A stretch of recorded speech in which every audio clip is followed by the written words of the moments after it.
Hey world, my name is Kristine and I'm here with ComicsVerse at Wizard World Philadelphia 2016.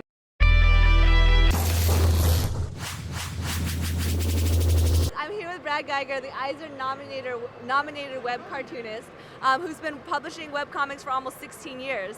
Yeah, it's been a fantastic ride. I started out wanting to prove the syndicates wrong for turning down my submissions, and ended up kind of building my own company out of it. It's been a lot of fun. Right, your own kingdom, really. Yeah. So where did your love of webcomics begin? Well, it started out, I wanted to be a newspaper cartoonist. That's back in the day, that was kind of like my model growing up. And I read guys like Burt Breathed and Bill Watterson and Gary Larson, and that's what I wanted to do. That's what I wanted to be. Unfortunately, I had the misfortune of having been born in an area that newspapers were slowly dying out. And at the same time that was happening, we were all getting these AOL CDs mailed to us. This is before your time. Back in the day.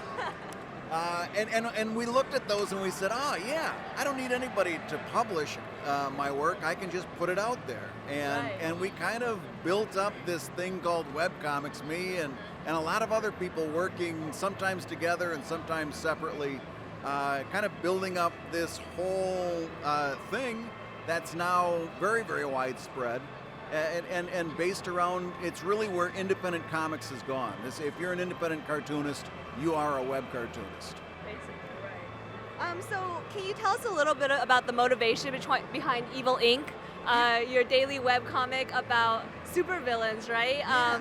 Who do evil things like legally. Right. So can you tell us a little bit about the motivation behind that?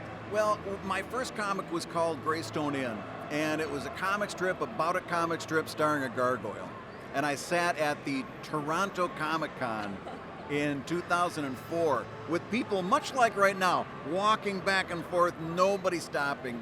And I realized I had created a very, very difficult comic for newcomers to understand.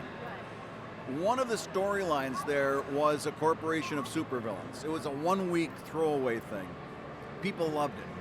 And so on the plane ride back, I kind of decided I needed to retool, and I took that idea and I wanted to see how far I could extrapolate it, because I knew it had legs. And so it started out with the corporation. The secondary story became Mismatch being secretly married to Captain Heroic. They've got a mixed marriage. She's a villain, he's a hero. And they've got a family together. And between those two themes of kind of a blended family, I could work off of those themes, and the idea of corporate evil, I could work off of those ideas, and just the whole playing off of those ideas of superhero comic books, all those tropes and so forth. I knew I'd have a lot of stuff to write on for a long time. Right, so how do you make sure that your comic feels relevant with today's audience? Are you continually reading new comic books just to sort of get ideas, or like where do you get your inspiration from? I really should. Marvel and DC lost me about 2 reboots ago. I've had a hard time with it. So what it's really become is more some deeper themes, some more universal themes like love, relationships, families. And also kind of playing more off of the movies, I guess, more than anything else. And there's also some universal comic book themes throughout. You know, the hero that can't bring himself to do anything wrong. You know, the villain that can't bring herself to do anything right. All of those kind of ideas we've seen over and over again have gotten almost to be threaded into our culture. So it's really easy to pull back into those things and reach to that for a little inspiration.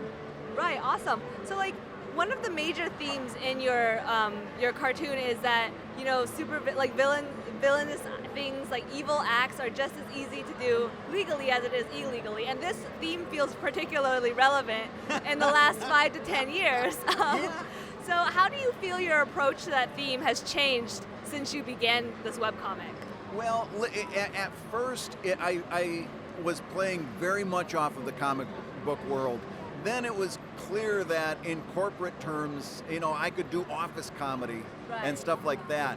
I try not to get too political, just because we've gotten so divisive as a country that it's really, there's not a whole lot of upside to talk politics. Right.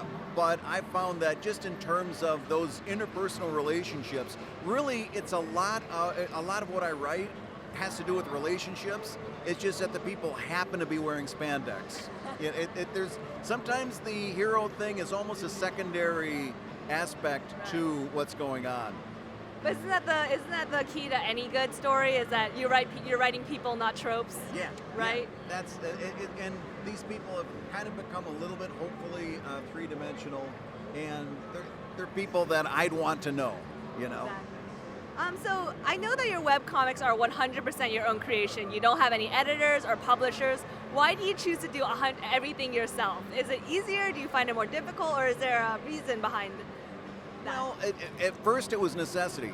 In other words, in 2000, nobody wanted me, you know? So I started doing it myself, and what I found, and a lot of that goes into what I put into the webcomics handbook, is I found that I could do a lot better with a smaller audience if I cut out all the middlemen. So for me, it was more of a survival thing. So what do you think webcomics as a medium can do better, or can do better than other mediums such as regular comics can't do, or do better? Oh, that's a long list.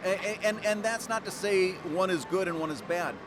One thing that webcomics is great at, number one, is if you're a young person just starting out, webcomics is a great way to learn.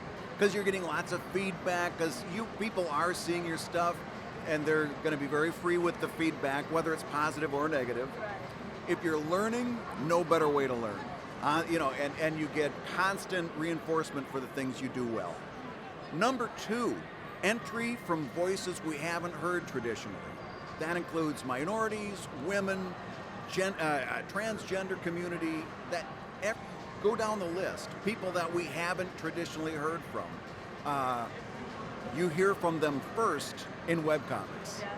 You hear from them first in these fantastic independent comics that you wouldn't see anyplace else. Webcomic is great for that stuff. And number three, topics that you wouldn't normally see in independent comics. Yeah, I mean, like regular comics, it's such a risky business because there's so much money and time and investment that goes into it. So yeah, I definitely think that webcomics are like the frontier for new ideas, new voices, new topics that haven't been talked about, everything you mentioned. Absolutely. Yeah, so I think that's all the time that we have today, but thank you so much for interviewing with us and for taking the time to talk to us. Is there anything else you would like to tell our viewers at ComicsVerse before we wrap up? No, I will tell you, check out the comic at evil-inc.com. And thank you so much for taking this time with me. I really enjoyed it. Thank you so much. Once again, everybody, I'm Kristine with ComicsVerse. If you enjoyed this interview, please check us out at www.comicsverse.com. We're also on Twitter, Facebook, any social media platform. And if you like this interview, be sure to comment and subscribe and like below. Thank you so much, and